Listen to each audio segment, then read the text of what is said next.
I've been exposed. I was exposed to gardening at a young age. My father and my mother used to have. We used to have a garden behind. You know, it's been norm in the past where you just walk back, get some karembula, get some rape and whatnot. I just wanted to have some sections where I have strawberries on the side, I have vegetables, I have fruit trees on this front, and then I have vegetables that side.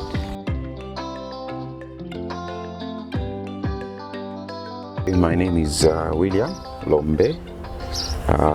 This is my garden. I do quite a number of things here, vegetables, fruit trees, and anything that I can find along the way. I love plants, so I can pick anything that I see along the way. I'm driving, I just see a plant that I like, I'll just pick it up and then bring it here, see how it grows, and just enjoying seeing it grow, that's all. So when you just enter the gate here, you are greeted by this patch where we have strawberries. It looks like your focus is growing food. Yeah, that's my focus, and the other thing is because I just grow them because I love plants, but I focus mainly on the fruit trees and things that you can eat, because at the end of the day I share with my family. I love it when the kids come here and then they are running up and down and they pick on their own. That's the other part for especially lower, you see the ones that are on the ground. Yeah, so you won't have to worry about nutritional when it comes to fruits. They'll just come on their own, wake up in the morning, walk out, go in the garden, pick a strawberry, they throw it in their mouth and they're chewing and they enjoy. Yeah, so. No, I like the idea of creating a garden that sustains the family. Yeah. You know, whether it's learning for the kids or whether it's just, you know, food and nutrition. Yeah, so apart from that, I sell. For those who would like to get the plants, I sell the strawberries, I've got mangoes, I've got apples, and other fruit trees. Okay, so tell us, what is the water situation like here? It has improved. I've seen the ZESCO issue, at least they have given us enough hours of water. How many hours do you get? Maybe six, seven. Yeah. So here where we've come, this is the fruit section. Okay. There's just fruit trees, there's apples, there's different varieties of mangoes. There's there's Shelly, there's Kit, and Heidi. So these are different mangoes. They are special in such a way that when our local mangoes are done, we have finished eating, that's when these will be flowering. And so if you have the local and these, it means you are going to move from the local, you continue eating. Yeah. So this section, I have these mangoes that are almost turning a year. So these were grown from seed. And what are these? These are apples. Oh yeah, apples. So these are being grown for rootstock and they'll be grafted later on.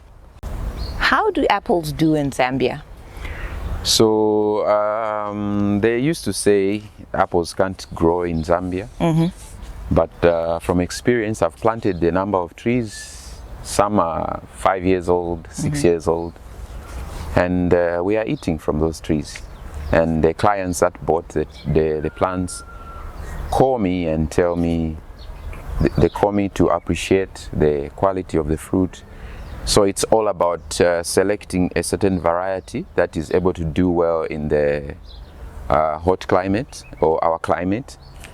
Because if the varieties the way they are, and apple quality depends on the cooling hours. So if you pick the one which needs few cooling hours, it means it will do well here. Then the one with high, which needs a lot of cooling hours, then you bring it here, you want it to want to be in Europe, in Asia where there's snow and whatnot. But so selecting the variety is of key importance. Yes. So the varieties that I've seen that are doing so well and are growing vigorously and they are bearing like crazy, Anna, which I have that side, Dorset, I have there, and I've seen King David, Fuji, and many more, but these are the ones that I've experienced with. They are doing well. Now there's this plant called, it's a bird leaf. It's in the reason why I picked it is interesting. Huh? Some they use it for medicinal use. Of course, there's the anti-inflammatory, antioxidant, and whatever. But the other interesting part, you can plant it near the toilet in the villages, and you know where I'm going. Please go ahead. Actually, you have no need to buy toilet paper. I mean, this is better than feel the texture. Just use it on it. Don't worry, it won't affect. Just use it on your skin. Very soft. Very soft, and it's got some hair like on top, like that velvet material. And it looks very succulent, so even in the dry season it will be doing well. Yeah, I see new growth and it grows.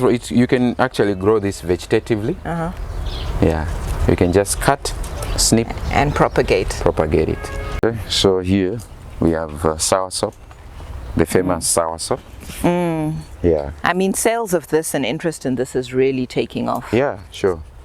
I've seen a lot of people buying the powder, selling plants, and have you heard any testimonies of people who've used soursop and it's helped with their symptoms?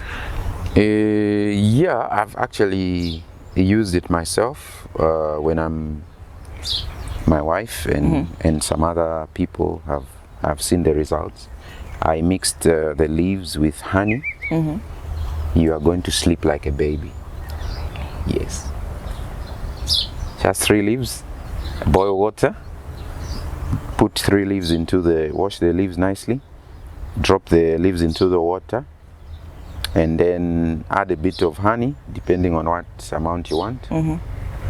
You put it there, you let it sit, it will change color, it will look a bit brownish, then you drink. Within maybe 20-30 minutes you'll be saying, guys, I have to go. You'll be there yawning around. Yeah, no, it looks like it alleviates I've heard it alleviates quite a few symptoms. Yeah, a lot of it actually cures. It's got antioxidant properties, anti-inflammatory properties, so it cures it's got those qualities and can cure quite a number of diseases. And interestingly, I came across some information that is to do with treating of or maybe killing lice. So they're adding it to some shampoos. So I had a lot here. And I'm sure they go very quickly. Yeah, they do. They do actually. I just delivered 100 plants 4 days ago to a certain person who's doing seedlings. So they get these, they put them in bigger plastics, because when you put in bigger plastics, they grow very fast. And then they sell at a higher price, obviously. So maybe they'll get it at 60 here. And then they put in that big plastic. Within 2-3 months, they will sell it at 100, 150. You know, yeah. So there's definitely lots of money in this backyard orchard business. Yes, or growing fruit trees in general. Yes. There's a lot of money if you know how to graft. You know how to make soil. You understand plants. You just don't go into. What I can tell you about plant business is, you can't just go into it if you are not passionate. Because for me, even if they sit here for 5 years, I'll still be taking care of these. Because when I wake up, I see they're looking healthy. They just give me a certain satisfaction, and a certain feeling that I don't get from any other things. You know, so If you are looking for the money, quick money, it might not be. You might be lucky. Maybe you're located in a place where people come to you easily, but like for me, and my emphasis is you have to be passionate. Yeah, because if 3-4 days, 1 month they don't buy, you start now throwing them around and stopping to what you don't give them attention, they dry, and that's a sight I don't like seeing. Plants that are getting dry, dying and whatnot. So, and it doesn't take long. it doesn't. So we have the soil which I picked from the center of this place. There are workers who clean up, sweep the school side where there's a lot of trees, and then they pile the leaves together. Unfortunately, they were burning the leaves. Yeah. So, but still, the soil that has got leaves that were burnt and whatnot, they have the nutrients, and also they have that the insects, or they smell that burnt thing, and then they don't get into it. So I picked this soil from that side, brought it here, and here I'm mixing it up with a lot of organic matters, like you have seen. This is chicken manure. This Nice. proper chicken manure, no smell. It's composted. Oh, it looks like it's in sawdust, eh? Yeah, it's a mixture of, you see, when you are doing chickens, you put the sawdust to absorb the smell. Yeah, it's a good combination, because sawdust makes your soil to have that good drainage, and then you have nutrients from the chicken manure like phosphorus, those that are going to help your plants to have good root system, leaves, and proper growth. So there's that, and then I'm planning, like you have seen, there's a pile of tobacco dust. So I'm going to get that, mix it with this, and also put some charcoal dust. Now that would be a bomb of it. So Can I say something though? Tobacco dust is a very powerful insecticide, yeah. Insecticide. Yeah. But the negative is that it will also kill all the good stuff that you're trying to build up in your soil. Yeah. So you need to balance the amount. Yeah, you can balance by putting a little bit, or just do them separately. Yeah, sure. Because otherwise, you're very right. It could have a negative effect. And I notice you've got termites coming into your. Yeah. In as much as these are looked at as our enemies, they also play a role in the making the soil better, because they are grinding the organic matter, and then turning it into soil. Exactly. Yeah. So the only thing you have, the stuff that you need, the thing you need to do, you can use later on, maybe when you put in your garden or in your plants, for them plants not to be eaten, you can water regularly, and also you can buy some organic anti-termite that will just, the smell will just repel them. Okay. That is when the soil has, like the way they've done, then you can add it as you are planting, you are potting so that they can just run away. No, killing them is not a solution. Yeah. I agree. This is very potent, very useful, high nutrition soil, the soil they bring up. Yeah. And then here I've got some cow manure. I visited, when I went to 15 miles where my other plants are, I saw from a neighbor's crow, I got some of the cow manure. So you put in a lot of work to create a good soil for your plants. Yeah, it's just this business, or this hobby is about like when you're moving and you're thinking about children. You're driving, you see a nice shoe, you say, oh, that shoe can look good on John. Yeah, even with the plants, the same thing. You're driving around, you see a heap of leaves, you say, hey, if I were to get that and Add it to my compost. it will look nice. Oh, it'll be nice. The leaves will be. So that's it. You find there's a lot of. You pick this, you pick that, you pick this, you pick that. I hear there's a workshop, you go. You hear there's this and that. People are exchanging knowledge. You go and learn. Because you might be doing things in a wrong way, and learning is a continuous process. You might be turning 100, but there'll be something new to learn. Yeah, so that's about it. I totally agree. Yeah, I totally agree. And ultimately, the secret to healthy plants is in the soil. Exactly. So whether you're growing roses or apples, the soil is where it starts. Yeah. So what you're seeing here is just a start. My plan is to just not even cars being parked there. We'll park on the road outside. Yeah, you have your parking space there. Here you're going to have paths. You'll be walking in a jungle. We want a food forest. Lovely. Yeah, where you are. Oh, this is an apple here. This is a what? This is. Yeah. No, that's fantastic. So now this is my vegetable garden. I just harvested, as you can see from here up to that end. I just harvested my onions. There's some remains in there. I'm sure you will go with some. Thank you. Your ndio at home. Obviously. That's red onion. If you eat red onion, do you? Yes. Okay, so you get some. So here I had red onion up to there. I just harvested it. I had strategically planted it at the time when I was planting, because I've got this information that they don't do well in the rainy season. So rainy season is about to start. We harvested last week. Then we're going now to put other vegetables that are friendly to the rain, like spinach. As you can see here, we are getting the Chinese. We want to plant up to the other end. I see we have that reservoir.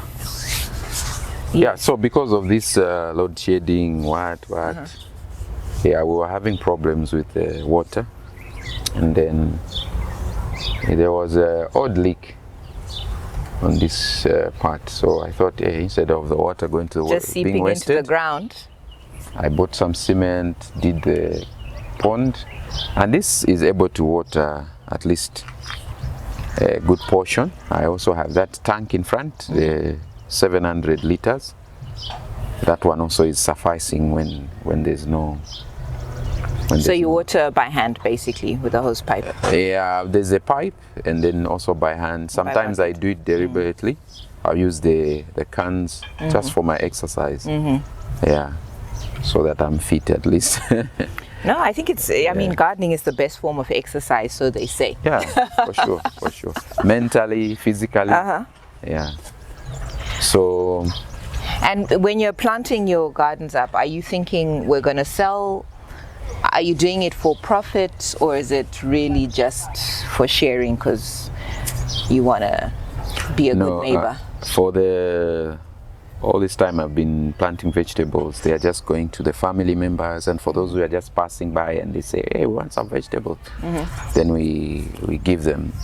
For the fruit trees, those I'm mainly looking at selling.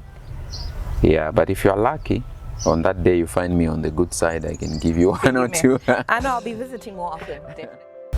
What I've seen is we were one of the first people to have a garden, and we were one of the first people on this side of the place.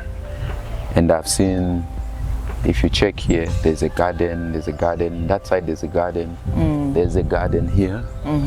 And they've been coming here to ask me what I putting in the soil.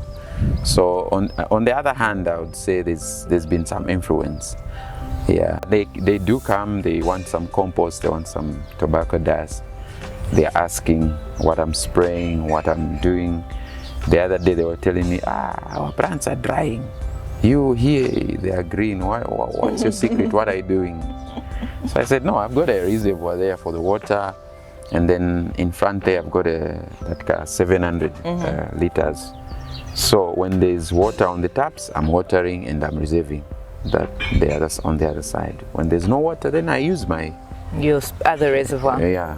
Yeah. So that's why they... And I think that's one thing that people do need to think about, just generally, because water is going to become more and more erratic in the urban areas, whether it's council water, whether it's borehole water, you know, even if you're doing, you know, rainfall harvesting.